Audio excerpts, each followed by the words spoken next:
Hello everyone, আসসালামু আলাইকুম। আমি জেরিন, ড্রিম অফ তাসনিম মম চ্যানেলে সবাইকে স্বাগত জানিয়ে আমার আজকের ভিডিওটি শুরু করছি। যে যেখান থেকে আমার আজকের ভিডিওটি দেখছেন, আশা করছি সবাই ভালো আছেন, সুস্থ আছেন। সন্ধ্যাবেলাতে আপনাদের ভাইয়া অফিস থেকে আসার সময় কিছু বাজার নিয়ে এসেছিল। বাসায় তেমন কোনো বাজারই নেই, সেই জন্য এখানে টুকিটাকি আর কি সবজি বাজার এনেছে। নিয়ে এসেছিল বটবটি, শসা, গাজর, আর নিয়ে এসেছিল চাল কুমড়া, মিষ্টি কুমড়া আর টমেটো। গত ভিডিওতে তো বলেছিলাম মেয়ের পক্স বের হয়েছে, আর এখন এতটা পরিমাণে বের হয়েছে যে বলার বাহিরে। ডাক্তারের কাছে নিয়ে গিয়েছিলাম, তারপরে ওষুধ দেওয়ার পরে আরও বেশি বের হয়েছে। শরীরের আর কোনো জায়গায় বাকি নেই বের হওয়ার মতো। তো মেয়েকে নিয়ে অনেক কষ্টে সংসারের কাজগুলো কিন্তু করতেছি। আজকের ব্লগটি শুরু করেছিলাম সন্ধ্যাবেলা থেকেই। সারা দিনে আর তেমন কোনো কাজ করতে পারি নাই, কারণ মেয়ে অনেক পরিমাণে কান্না করতেছিল আর জ্বালাচ্ছিল আমাকে।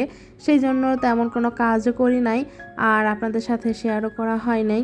দুপুরের খাবার পরে যে প্লেট বাটিগুলো হয়েছিল সেইগুলো কিন্তু আর ধুতে পারিনি, কারণ মেয়ে তো কোল থেকে নামতেইছে না। মেয়েকে নিয়ে সবসময় খাটের উপরেই বসে থাকা হচ্ছে, সেই জন্য সংসারের কাজগুলো আর তেমন করা হচ্ছে না। মেয়ে সন্ধ্যার পরে একটু ঘুমিয়েছিল, সেই জন্য হাতে যেই কাজগুলো ছিল সেই কাজগুলোই করে নিচ্ছি। সেই সাথে সকালের রান্নাবান্নাটাও এখনই সেরে নিব। আমাদের যাদের ছোট বাচ্চা আছে তারা যদি রাতে অল্প কিছু কাজ যদি এগিয়ে রাখি, তাহলে কিন্তু আমাদের সকালবেলা উঠে তেমন আর কোনো কাজই করতে হয় না, একবারে দুপুরে রান্নাটা করলেও চলে। যেহেতু আমার বাচ্চাটা অসুস্থ, সেই জন্য আমি সকালের যে নাস্তা আইটেম আছে সেগুলো বানিয়ে রাখতেছি। সব রকমের সবজি দিয়ে একটা সবজি রান্না করব, আর রুটি বানিয়ে রাখবো রাতের জন্য আর সকালের জন্য। সকালবেলাতে যেহেতু যাদের ছোট বাচ্চা আছে তাদের বাচ্চাগুলো কিন্তু একটু বেশি ডিস্টার্ব করে কাজকর্মে, আর আমার বাচ্চাটা তো খুবই অসুস্থ, ও তো মানে কোল থেকে নামতে চায় না। সেই জন্য আমি সকালের নাস্তাটা রুটি আর মেয়ের জন্য পরোটাটা আলাদা করে তৈরি করে ফ্রোজেন করে রাখবো ফ্রিজে, তারপরে সকালবেলা ঘুম থেকে উঠে ঝটপটলি ভেজে দিব, তাই কিন্তু হয়ে যাবে। এছাড়াও কিন্তু ঘর বাড়ি সব পরিষ্কার করে নিয়েছি, যেখানে যা অগোছালো ছিল সব কিছু ঠিকঠাক করে পরিষ্কার করেই কিন্তু আমি রান্নাঘরে এসেছি। সেগুলো আর শেয়ার করিনি, কারণ সব কিছু শেয়ার করতে গেলে কাজটা অনেক দেরি হয়ে যাবে আর আমার মেয়ে ঘুম থেকে উঠে যাবে। সেই জন্য আমি শুধু রান্নাবান্নাটাই এখন শেয়ার করতেছি। সবজিটা সেদ্ধ হয়ে গেছে, এখন সবজিটাও কিন্তু বাগার দিয়ে এই যে আরেকটা বলক তুলে নামিয়ে রাখবো, আর তারপরে রুটিগুলোও বেলে নিব।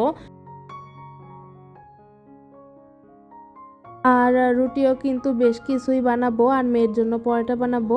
রুটি বানিয়েছিলাম প্রায় 12-13টার মতো, আর পরোটা 3টা বানিয়ে রেখে দিয়েছি আগেই। এখন শুধু রুটি বেলাটাই আর কি শেয়ার করতেছি। আমার কাছে মনে হয় ক্যামেরার সামনে কোনো কাজ আমি ঠিকঠাক মতো করতে পারি না।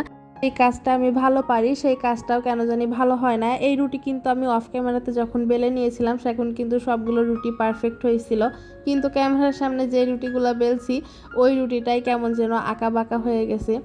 এই যে এখন রুটিগুলো বেলে নিয়েছি সবগুলো অফ ক্যামেরাতেই, তারপরে আমি হালকা করে সেক দিয়ে দিয়ে তারপরে একটা বাটিতে করে রেখে দিব।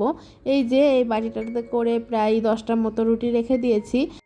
আর আমার রাতের খাবারের জন্য 4টা রুটি সেকে নিয়েছিলাম, আমার জন্য আর আমার হাজব্যান্ডের জন্য। দুইজনে 2টা করে রুটি খেলেই এনাফ, সাথে তো সবজি থাকবেই, তারপরে ডিমও একটা ভাজি করেছিলাম। আমার ভিডিওটা যারা দেখতে দেখতে এ পর্যন্ত চলে এসেছেন কিন্তু একটা লাইক দিতে ভুলে গিয়েছেন, তারা প্লিজ একটা লাইক দিয়ে দিবেন। আপনাদের একটা লাইকই পারে আমার ভিডিওটি আরও কিছু সংখ্যক মানুষের কাছে পৌঁছে দিতে। আর যারা আমার ভিডিওগুলো দেখেন তারা প্লিজ একটা করে কমেন্ট করে যাবেন, কারণ আপনাদের একটা কমেন্ট আমাকে আরেকটা ভিডিও বানাতে উৎসাহ করে।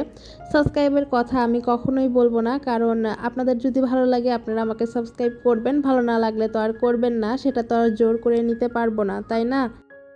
রাতের রান্না বান্না শেষ করে এখন টেবিলে দিয়ে দিয়েছি, এখন দুজন মিলে আর কি খেয়ে নিব। পাশে মেয়েও ছিল, মেয়েকেও একটু একটু করে রুটি খাইয়ে দিয়েছি, রাতে তেমন কোনো ভাতই খাইনি।